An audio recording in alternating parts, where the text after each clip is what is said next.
Hello everybody, welcome to high priestess 7777। कैसे हैं आप सब लोग। मैं आ गई हूँ एक और फ्रेश रीडिंग के साथ और आज का टॉपिक है कि आप अपने घोस्टेड पार्टनर को, यानी कि वो पार्टनर जो आपको बार बार घोस्ट करता है, इन एंड आउट सिचुएशन में आपको रखता है। जब उसकी मर्ज़ी आती है तो वो कांटेक्ट करता है, नो कांटेक्ट करता है, आप उसको बार बार अपनी लाइफ में वेलकम क्यों कर लेते हैं।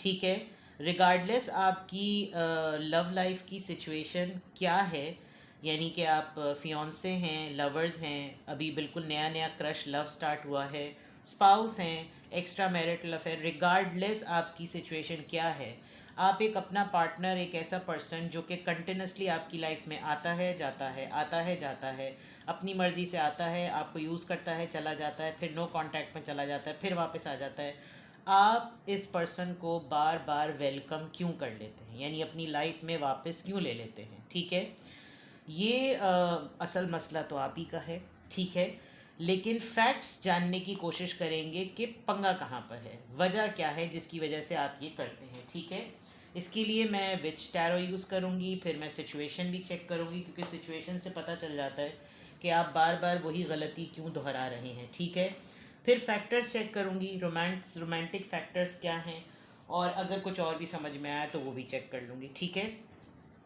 टाइमलेस, जनरल और कलेक्टिव रीडिंग होगी। जब कभी भी आपकी नज़र से गुजरेगी तो ये आपका उस वक्त का मैसेज होगा। मैसेज वही लीजिएगा जो लगे आपको अपनी सिचुएशन से मैच करता हुआ।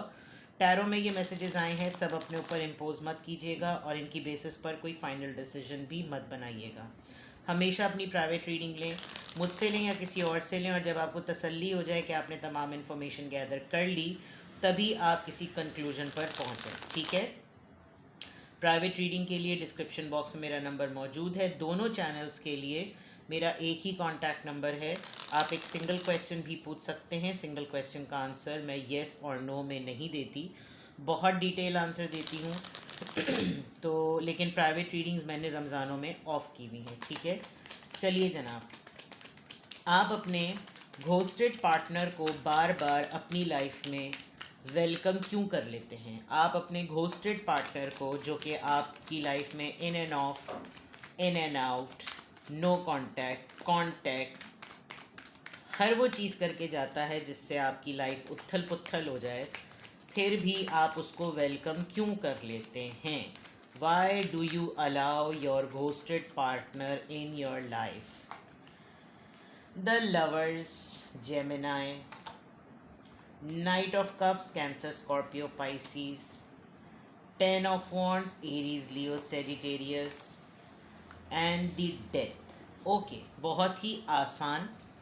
इनफैक्ट जिसने ये सजेस्ट किया है टॉपिक, उनको थोड़े से होश के नाखून लेने चाहिए। चलिए जनाब, सारे साइंस मैंने, अच्छा, Gemini, Cancer, Scorpio, Pisces, Aries, Leo, Sagittarius, Scorpio, शायद बता दिए होंगे, दोबारा बता दिया तो माजरत। ठीक है, आप अपने घोस्टेड पार्टनर को अपनी लाइफ में बार बार वेलकम क्यों कर लेते हैं। सबसे पहली बात, ये आपके लवर हैं। ठीक है, नो डाउट अबाउट इट। चाहे ये मल्टीपल टाइम्स आपको तंग करें, आजिज करें, कुछ भी करें, आपका ये कार्मिक रिलेशन है। बिकॉज ऊपर एंजल बना हुआ है, नीचे कपल बना हुआ है, दोनों पीपी घुस पड़े की तरह एक दूसरे में लगे हुए। बट द पॉइंट इज़ कि आपको कोई और नहीं पटता, इनको कोई और नहीं पटता। चाहे कितने ही दिनों बाद ये वापस आएँ, ये लाते जूते खाकर कहीं और से पढ़कर वापस आपके पास आते हैं, बिकॉज इनको कोई और जमता नहीं है। दूसरी बात ये कि ये फ़ौरन आपसे माफ़ी मांगते हैं। जितने दिनों में आपके साथ इन्होंने आपका सत्यानाश किया होता होगा, उस पूरे दिनों में आपने पीक आवर्स में या पीक डेज़ में तो आपने बहुत इनके साथ नफ़रत की होगी। ग्रेजुअली जब थ्रेश होल्ड कम होते होते होते होते बिल्कुल बिल्कुल ही फुस हो जाता होगा, तब आपको लगता होगा कि यार ये एक दफ़ा वापस आ जाए। आप ख़ुद इसको मैनिफेस्ट करते हैं, आपको ये ख़ुद याद आने लगता है। फिर एक हल्की सी सॉरी के साथ, यानी नाइट ऑफ कप्स के साथ, ये एक हल्की सी सॉरी के साथ, एक हल्के से जेस्टर के साथ, क्योंकि आपका भी रडार ऑन हुआ हुआ होता है, आप भी लगे पड़े हुए होते हैं कहीं से कोई सिग्नल मिल जाए, क्योंकि फ़ारिग तो आप भी होते हैं। एंड आप अपनी अकेले वो सारे झमेले नहीं बेयर कर पाते, क्योंकि विद द 10 of Wands आपकी ज़िम्मेदारियाँ ज़्यादा हैं। आपका आपकी लाइफ में जब ये बिल्कुल नहीं होते तो आपको ऐसा फ़ील होता है जैसे आपको आज़ादी मिल गई। और आप बहुत तरीके से फोकस करके अपनी रिस्पॉन्सिबिलिटीज़ को अच्छे से निभाने लगते हैं। लेकिन जैसे ही ये पर्सन वापस आता है, आपका फोकस ज़रा सा डाइवर्ट होता है, तो आपको अपनी इतनी सी जिम्मेदारी इतनी लगती है और इसका सारा फोकस आपके ऊपर से एब्जॉर्ब हो जाता है। फिर with the death card problem ये है कि आप हमेशा यूं खड़े हुए होते हैं, ये देख रहे हैं आप इसको। वो बंदा तो ब्रेकअप करके तमाम चीज़ें आपको लुटा पिटा के निकलने की फुल कोशिश कर रहा है, उसने तो अपना घोड़ा बिल्कुल तैयार किया। आप नीचे कहीं किसी कोने में गुलाब का फूल लेके खड़े हुए होते हैं कि नहीं नहीं तुम वापस आना, मैं दोबारा से जो है वो उल्टे होके खड़ा हुआ हूँगा लात खाने के लिए, ठीक है ना। तो विद द डेथ कार्ड, जब आपके दरमियान किसी भी ब्रेकअप सिचुएशन के वक्त परमानेंटली एंडिंग नहीं होती, जब आप किसी फेस को ख़त्म करते ही नहीं हैं, तो फिर आपका दोबारा से रीयूनियन हो जाता है। यहाँ तक चीज़ ठीक है। आप अपने घोस्टेड पार्टनर को बार बार अपनी लाइफ में वेलकम क्यों कर लेते हैं? आप अपने घोस्टेड पार्टनर को अपनी लाइफ में बार बार वेलकम क्यों कर लेते हैं? Temperance, Sagittarius, tower, Scorpio, major arcanas, queen of swords, Libra, Gemini, Aquarius and three of swords. देखिए, सबसे बड़ी बात आपके खुद के अपने टेम्परामेंट और मूड स्विंग्स हैं, ठीक है ना। जब ये आपको घोस्ट करते हैं, जब ये आपको छोड़ते हैं, आप बड़े इत्मीनान से हाथ में हार लेकर माजरत के साथ, वो तो बुके लिया हुआ है, आप खड़े हुए होते हो, okay fine, you are leaving me again, okay give me time कि मैं अपने आप को ठीक कर लूँ। आप अपनी हेल्थ पे टाइम देने लगते हैं, एक्सरसाइज करने लगते होंगे, सारे बिगड़े हुए कामों को सही करने लगते होंगे, क्योंकि आपको अच्छा खासा टाइम मिलता होगा इनके लात खाने के बाद। उसके बाद आपको फिर प्रोसेस होता है आपका माइंड, फिर आपको रिफ्लेक्ट होना शुरू होता है, आपको याद आना शुरू होता है, अरे इसने तो मेरे साथ ये भी किया, अरे इसने तो मेरे साथ वो भी किया, अरे इसने तो मुझे ये भी कहा था। एंड देन आपकी लड़ाई को हीट मिलती है, ठीक है। किया इन्होंने बहुत कुछ ज़्यादा होता है, और माफ़ी ये ऐसे मांगते हैं जैसे बिल्कुल मक्खन में से बाल निकाला। विद द टावर मोमेंट, आपकी ठीक ठाक बड़े लेवल पर इनके साथ लड़ाई का आप जब अकेले होते हैं, तो आप अच्छा खासा माइंड बना लेते हैं कि अब की दफ़ा मैं इसका वो दिमाग सीधा करूं कि इसको लग पता जाए। और काफ़ी हद तक आप अपनी बाउंड्रीज़ भी सेट कर लेते हैं, आपके पास तैयारी भी पूरी हुई भी होती है, आपको हर दफ़ा पता होता है कि आपने इसको इसकी मुंह की देनी है। लेकिन आपका या तो ये रिलेशन थर्ड पार्टी का है, आप एक थर्ड पार्टी में पड़े हुए हैं, या तो आप फर्स्ट हैं और उनकी लाइफ में जो सेकंड है वो बहुत इम्पॉर्टेंट है, या फिर वो ऑलरेडी कहीं के हैं और फिर आपको सेकंड प्रायोरिटी पे करके पेंडिंग कॉम्प्रोमाइज़ेस पे डाला हुआ है। आप नहीं इनके पास इनको छोड़ पाते, क्योंकि प्रॉब्लम यही है कि आपने ये खुद अपने हाथों से एक्सेप्ट किया है कि आप ऐसे रिलेशनशिप में रहें जिसकी वजह से आपके साथ ये प्रॉब्लम्स हों। रिगार्डलेस कि इस इंसान ने आपको एक एक चीज़ अपनी ज़िंदगी की बताई हुई है, लेकिन आप कर ही कुछ नहीं सकते, बिकॉज आपने जिस वक्त इसको इंसान को एक्सेप्ट किया, इसने आपको अपने बारे में सब कुछ बताया हुआ था। फैमिली कितनी टॉक्सिक है, अगर तो मैरिड है ऑलरेडी तो कितने मसले हैं, फिर भी इसको आपकी ज़रूरत है, तमाम चीज़ें। अब आप इसके साथ जितने भी नॉर्म सेटिंग कर लें, आप जितनी भी बाउंड्री सेट कर लें, थर्ड पार्टी सिचुएशन होने की वजह से आप इसके साथ वापस इसको वेलकम करने पे मजबूर होते हैं। सीक्रेट रिलेशनशिप है, किसी किस तरह रखा हुआ है, आपको क्या किया हुआ है, गॉड नोज बेटर। बट आप इतने ज़्यादा, क्योंकि आपके दुख का मदावा भी कोई और नहीं कर पा रहा होता।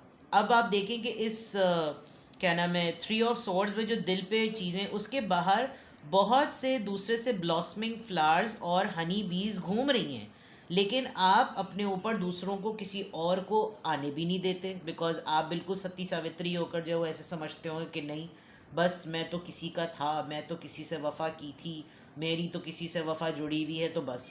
अब अगर मैं इनको क्लैरिफाई भी करूं, तो आप खुद स्पेस देते हैं, क्योंकि आपको इन्होंने ऐसे टाइम पे पिक किया जब आपको बेस्ट हीलिंग की ज़रूरत थी, इसलिए आप इनको बहुत वैल्यू करते हैं कि यार जो भी टाइम था मेरे साथ तो बहुत अच्छा था। माफ़ी मांगने के लिए बड़ी सी बड़ी लड़ाई में इनिशिएट ये हमेशा करते हैं, तो भी आपको एक साइड इनकी याद आती है। आप बहुत मुश्किल से किसी को अपनी लाइफ में आपने एक्सेप्ट किया है, और जब किया तो आपने एक ऐसे पर्सन को एक्सेप्ट किया जब आप अपनी लाइफ के एक डिफ़िकल्ट फेज से भी गुजर रहे थे, जिसकी वजह से भी आप इनको वापस बुला लेते। प्लस आप कभी इनके साथ कंप्लीटली कॉर्ड्स कट नहीं कर पाते, हमेशा इतना आपका दिल दुखा हुआ है कि इस दुख का मदावा आपको पूरा यकीन है कि सिर्फ यही आदमी करेगा। आपको लड़ना भी इससे है, आपको मोहब्बत भी इससे, इसलिए आपका कभी भी आप इसकी तरफ से एंडिंग करते भी हैं तो आप खुद ही फिर दरवाजे भी खोल देते हैं, खुद ही आने का मौका भी दे देते हैं।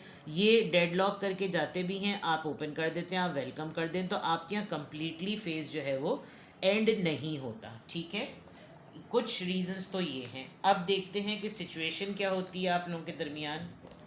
आप अपने घोस्टेड पार्टनर को हर दफ़ा वेलकम क्यों कर लेते हैं? आप अपने घोस्टेड पार्टनर को हर दफ़ा वेलकम क्यों करते हैं? आप अपने पार्टनर को जो कि हर दफ़ा आपको घोस्ट कर जाते हैं, आपको छोड़ देते हैं, इग्नोर करते हैं, नो कांटेक्ट में डालते हैं, इन एंड आउट सिचुएशन में रखते हैं, आप हर दफ़ा इनको वेलकम क्यों कर लेते हैं? Blowing kiss, unconditional love, giving and receiving, fairness and love, affection returned. देख लीजिए, आप किसी और को एक्सेप्ट नहीं कर सकते, आप इनसे ही। और ये पर्सन माफ़ी भी ऐसी मांगता है कि ये आकर ये नहीं कहता होगा कि मैं तुम्हारे पाँव पकड़ूं, तुम मुझे माफ़ कर दो। ये जेस्चर ही ऐसा होता होगा।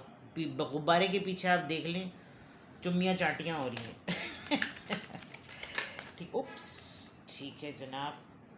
Girl with the snake, charmed और यूज्ड अनेबल बाउंड्रीज। देख ली, इनेबल बाउंड्रीज आप नहीं सेट कर पाते। और थर्ड पार्टी है, ये मैं आपको कहूँ। प्लस ये कि टेम्परेरी बेसिस पर तो आप भी वही सब कुछ करते हैं जो ये कर रहे होते हैं। जैसी ब्रेकअप होता होगा, आप भी फ़ौरन 10 जगह पर जो है वो कुछ ना कुछ चेजिंग स्टार्ट कर देते होंगे, एक्सप्लोरिंग स्टार्ट कर देते होंगे। लेकिन इनको भी, आपके पर्सन को भी पता है कि इसने कहीं नहीं जाना, ये सारी गीदड़ भपकियाँ हैं। तो आप भी अपने आप को थोड़ा सा इंट्रोस्पेक्ट कीजिए, ये बिल्कुल क्लियर है बात। ठीक है, आपका भी इनके साथ कुछ ना कुछ मामला निकलता है, क्योंकि लिखा हुआ है चार्म्ड और यूज्ड इनेबल बाउंड्रीज। तो जितने अट्रैक्टिव ये हैं आपके लिए, उतनी ही अट्रैक्टिव आप भी हैं इनके लिए। और दूसरे एंड पर भी लोग आपको उतना ही अट्रैक्टिव पाते हैं जैसा कि इनको पाते होंगे। इस वजह से भी चाहे 10 जगह आप लोग कुछ ना कुछ कर लें, वापस आप दोनों एक दूसरे के पास ही आते हैं। Camera, reminiscing, making memories, learn from the past, perception. हर दफ़ा जब कभी भी आप लोगों का रियूनियन होता है तो एक तो वही वाली बात जो मैंने कही थी कि इतना एक्सट्रीम नॉस्टैल्जिया हो जाता है कि आपको लगता है कि बस वो जो थ्रेशोल्ड था, वो जो एक दबाव था, वो प्रेशर था, वो हंसते हंसते हंसते हंसते हंसते कम हुआ। और अब तो मेरी ज़िंदगी में यार इसके अलावा तो कोई है ही नहीं, मुझे तो इतनी याद आ रही है इसकी, यही सबसे अच्छा इंसान, इसी के साथ जन्नत में जाना है मुझे, मैं इसी के साथ कब्र में भी जाऊँ, ये करूँ वो करूँ। मतलब फिर आपको कोई मोहब्बत आपकी घिरी पड़ रही होती है, क्योंकि आप सारे पुराने मोमेंट्स याद करने लगते हैं, और वो जितने प्रेशर में आपने इनसे नफ़रत स्टार्ट की होती है, वो सारी की सारी बदल जाती है मोहब्बत में। ठीक है, आप दोनों के पास अपनी अपनी बहुत सारी तस्वीरें हैं, आप लोग बहुत सारी तस्वीरों को देखते हैं अपनी। Key on a ring, many options, unconventional, one night stand, string alone along. हर दफ़ा कहीं ना कहीं ऐसा है कि जब कभी भी वापसी होती है, ये आपको कहते हैं बस अब देखना हमारी ज़िंदगी में क्या होगा, अब देखना, अब हम, मतलब with high ambitions and with high promises. अब ये सारी चीज़ें करके जब आपकी ज़िंदगी में वापस पलटते हैं तो आपका भी सेंटिमेंट का मीटर जो है वो थर्मामीटर हाई हुआ हुआ होता है। और ये हर दफ़ा आपको कोई गिफ्ट देकर, कोई ऐसी चीज़ करके आपसे रिलेशनशिप की बॉन्डिंग और इसकी स्ट्रेंथनिंग की बात करते हैं। आपको याद दिलाते होंगे कि मैंने कैसे ऐसे दिन गुजारे तुम्हारे बगैर, मुझे तुम्हारे जाने के बाद, तुमसे जुटने के बाद एहसास हुआ, ये हुआ, फला हुआ, और आप भी हाई हुए हुए होते हैं। तो ये आप लोगों का दोनों का मामला है। ठीक है ना, let's see last card, mirror, twin flame, mirroring each other, self reflection, introspection, inner वोन्स। आप दोनों को कोई नहीं जमता। वही वाली बात जो मैंने ऊपर कही थी, आप दोनों को कोई भी नहीं जमता, आप लोगों को कोई भी नहीं ठीक कर सकता। आप लोग एक दूसरे को मिरर करते हैं, बिल्कुल एक जैसी हरकत करते हैं, और एट अ टाइम दोनों नाराज़ एक टाइम, दोनों मिले एक टाइम, दोनों को याद एक टाइम, दोनों को मिसिंग एक टाइम, दोनों को किसिंग एक टाइम। हर चीज़ आप लोगों को एक दूसरे की बिल्कुल एक तरह से लगती है। Let me know the other factors. आप अपने घोस्टेड पार्टनर को बार बार अपनी लाइफ में क्यों वेलकम करते हैं?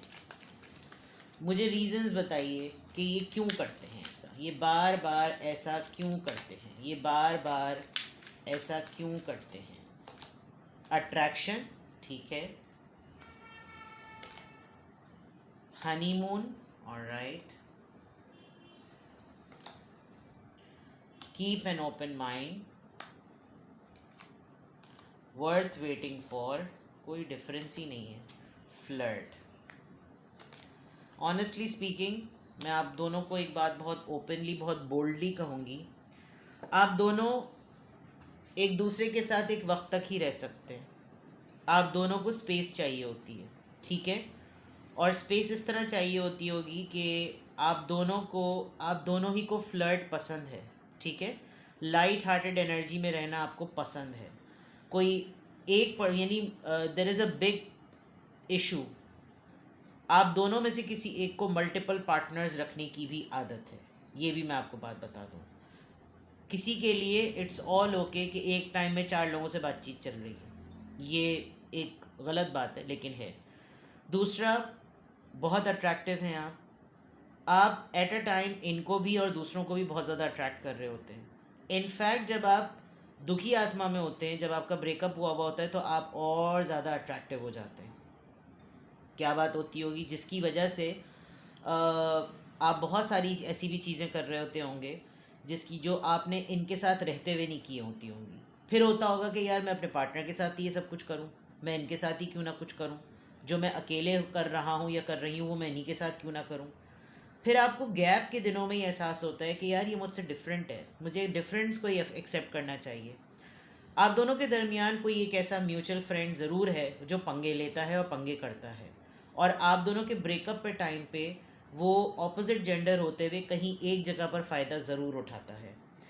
कंधा देने वाले लोग होते हैं ना कि हम कौन है, हम कंधा हैं। जब कोई दुखी होता है तो हम कंधा दे देते हैं, कभी इसको दे दिया कभी उसको दे दिया, वो वाली चीज़। एंड देन अच्छे खासे ब्रेक के बाद फिर जब तमाम मामला सेटल हो जाते हैं, आप दोनों को शिद्दत से महसूस होता है कि आप दोनों एक दूसरे की लाइफ में बहुत इंपॉर्टेंट है, बहुत हो गया यार, छोड़ दो छोड़ दो छोड़ दो, इनका रिटर्न, इनका कमबैक हो जाता है। आप दोनों की केमिस्ट्री एक दूसरे के साथ फुल जमती है, यानी दोनों एक ही थाली के चट्टे बट्टे हैं। तो आप क्यों अपने घोस्टेड पार्टनर को बार बार वेलकम कर लेते हैं, सारी बातें मैंने आपको बता दी। ये वजूहत हैं जिसकी वजह से आप इनको बार बार कहते हैं ठीक है भाई आ जाओ वापस, कोई मसला नहीं, मैं अपना जो है वो पीछे सहला कर दोबारा तैयार हूँ, आप अब नई जगह पर मुझे लात मारिएगा। क्योंकि आपके अंदर गट्स नहीं है कि आप एंडिंग प्रॉपर करें, क्योंकि आपके अंदर गट्स नहीं है कि आप डिसीजन लें, क्योंकि आपके अंदर गट्स नहीं है कि आप मूव ऑन कर सकें, क्योंकि आपके अंदर गट्स नहीं है कि आप किसी और से दोबारा मोहब्बत कर सकें। आपको इसी इंसान से मोहब्बत है, इसलिए आप इसको 10 दफ़ा भी जूते खाकर दोबारा वापस बुला लेंगे। तो भैया बहना खुद देख लो अपना जो करना है, ठीक है। वीडियो पसंद आए लाइक कर दें, ज़्यादा पसंद आए शेयर कर दें, बहुत ज़्यादा पसंद आता है तो चैनल पे सब्सक्राइब्ड रहें, ठीक है। कमेंट बॉक्स में देखिएगा, कमेंट करके बताइएगा कैसी लगी वीडियो, और कोई बात पूछनी हो तो कांटेक्ट कर लीजिएगा, डिस्क्रिप्शन बॉक्स में मेरा नंबर मौजूद है। Thank you so much, take care, bye bye.